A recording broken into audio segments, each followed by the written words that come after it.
Imagine waking up one day to a world where clean water is worth more than gold, a day when turning on the tap is no longer an option. This might sound like science fiction or a far-fetched dystopian future, but it's becoming more real than we could have ever imagined. In 2025, we could be on the brink of one of the most severe water crises in human history, affecting millions around the world. So, what's really going on with our planet's water supply, and why aren't more people talking about it? Today, we're diving into the untold story of the 2025 global water crisis. This isn't just about climate change or droughts. It's about global politics, corporate power, hidden agendas, and some of the most pressing environmental issues that could reshape our way of life. So, stay tuned, because by the end of this video, you'll have a clearer picture of how serious things could get, and hopefully, what we can still do about it. To set the stage, let's start with some facts that might shock you. Right now, about 2 billion people live in regions where water scarcity is already a major issue. This includes some of the world's biggest cities, from Los Angeles to Cape Town, Mexico City to Chennai. But here's what's even more troubling. Studies by the UN indicate that by 2025, almost 2/3 of the world's population could be dealing with water scarcity at some level. That's a massive leap. It's not just about people not having enough to drink. It's about food, energy, health, and survival. You might be wondering, how did we get here so quickly? Well, several factors are playing into this crisis, each one compounding the effects of the others. The first is overpopulation. With our global population expected to surpass 8 billion soon, there's simply more demand for water than our natural resources can supply. Agriculture,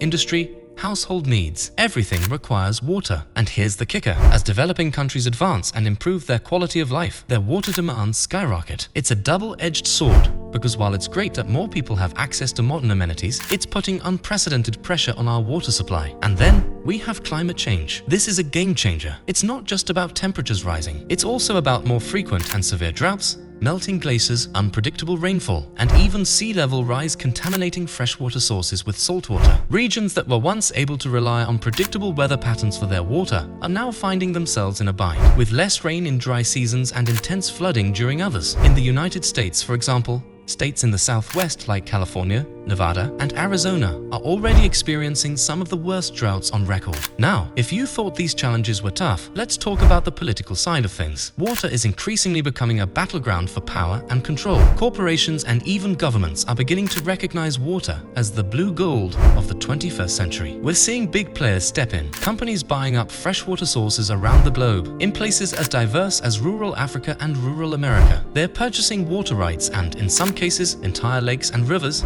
making them private property. Nestle, for example, is a name you may have heard associated with water rights controversies. Their philosophy has often been that water is a commodity, not a basic human right, a stance that has sparked intense debate globally. This corporate ownership of water resources is turning water into a product for profit, not a public resource. But that's not all. Some countries have begun to view water scarcity as a security threat, which makes sense, because when people don't have water, conflicts follow. We've seen this happen throughout history, and it's no different today. In fact, experts say future wars may be fought over water, not oil. Nations sharing river systems like the Nile, Indus, and Mekong are already grappling with tensions over water usage, and these disputes could escalate further as resources dwindle. For example, tensions between Egypt and Ethiopia over the Nile River's water flow have been making headlines for years. With both countries heavily reliant on the Nile, any changes to the river's flow impact millions of lives. Now imagine this scenario playing out in multiple regions across the world. Let's not forget one of the most overlooked contributors to the water crisis: pollution. Industrial waste, plastic, untreated sewage. Our water sources are being choked. In some regions, it's not a shortage of water, but rather a shortage of safe, clean water. We're talking about rivers where the pollution is so dense that it's dangerous even to touch the water, let alone drink it. And as regulations around industrial dumping loosen in certain countries, the quality of our freshwater continues to degrade. One area where this pollution problem is particularly noticeable is the issue of microplastics. Microplastics are tiny fragments of plastic,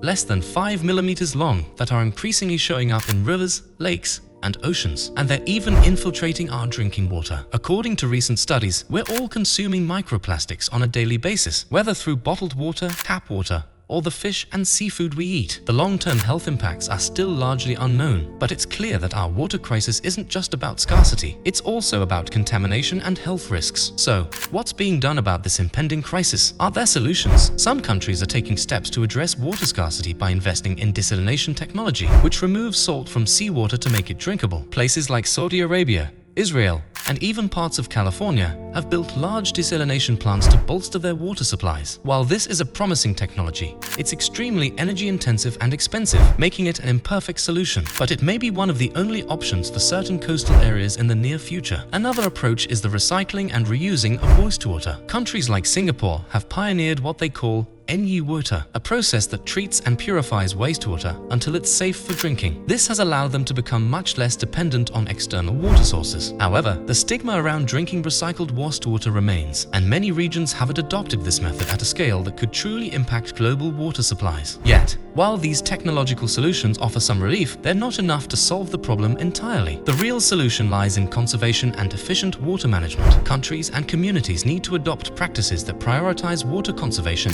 and reduce wastage, both at industrial and personal levels. This can include smarter irrigation practices, fixing infrastructure leaks, and even changing the crops we grow to those that require less water. In conclusion, the 2025 water crisis isn't just a far-off scenario. It's unfolding now, and the consequences are inching closer every day. Our actions over the next few years could determine whether we can avert the worst impacts of this crisis, or if we'll be facing an era where water scarcity is an unavoidable part of life. So, what can we do? It starts with awareness, understanding that water is not an infinite resource and treating it with the respect it deserves. This is a crisis that affects all of us, and it's one we'll have to tackle together. If we're vigilant and proactive, perhaps we can keep water as a public resource, accessible and safe for everyone. If not, we could find ourselves living in a world where water is a luxury only a few can afford. So, how do you think we should address the coming water crisis? Let's keep the conversation going in the comments. And if you found this video insightful, please like, subscribe, and share it with friends, because water is everyone's business. Thanks for watching, and stay tuned for more eye-opening insights into the challenges and solutions that lie ahead in our future.